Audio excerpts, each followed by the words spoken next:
Hello everyone, আসসালামু আলাইকুম। সবাই কেমন আছেন? আশা করি সবাই ভালো আছেন, আমিও ভালো আছি।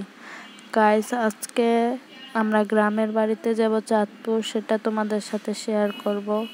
আর গাইস, অনেকদিন পরে একটা ভিডিও ছেড়েছি। আমার ভিডিও সবাই লাইক দিবা অ্যান্ড কমেন্ট করবা, বেশি বেশি করে ভিডিওটা শেয়ার করবা।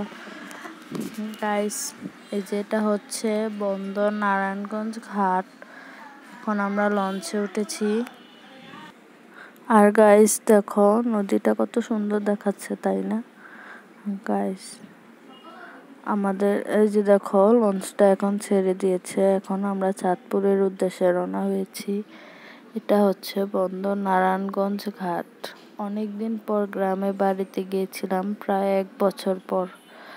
লঞ্চটা দেখো ছেড়ে দিয়েছে, এখন লঞ্চটা ঘোরাচ্ছে। এই যে দেখো, নদীটা কি সুন্দর, তাই না?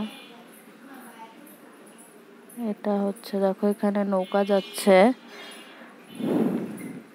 আর এই যে দুই পাশে 2টা লঞ্চ এসেছে চাঁদপুর থেকে। এই পাশেও একটা, ওই পাশেও একটা।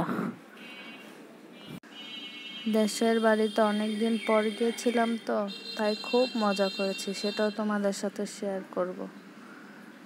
দেখো, এটা হচ্ছে বন্দর নারায়ণগঞ্জ ঘাট। কে কে চিনো কমেন্টে জানিয়ে যাবে। এখান দিয়ে আমরা নদী পারাপার হই।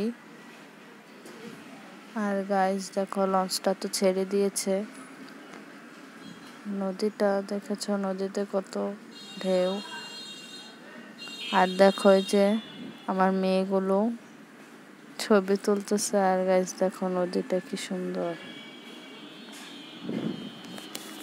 আর গাইস জানো, আমার মামি লঞ্চে উঠতে পারেনি, তার আগে লঞ্চ ছেড়ে দিয়েছে। তারপর আমার আম্মু আর আমার ছোট মেয়ে পরের ঘাটে নেমে গিয়েছিল আমার মামির সাথে আসার জন্য। আমার মেয়ে দেখো খুব খুশি, আমাকে টাটা দিচ্ছে, বাই বাই বলতেছে। মেয়েকে ছেড়ে একা একা আমার ভালো লাগতেছে না, ভাবতেছি যে মেয়েকে সাথে নিলেই ভালো হতো।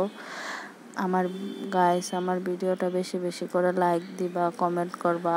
আমার একটা ভিডিও প্লিজ প্লিজ তোমরা ভাইরাল করে দাও। দেখতে দেখতে আমরা লঞ্চ থেকে নেমে গেছি আর বাসায় যাওয়ার উদ্দেশ্যে রওনা দিয়েছি।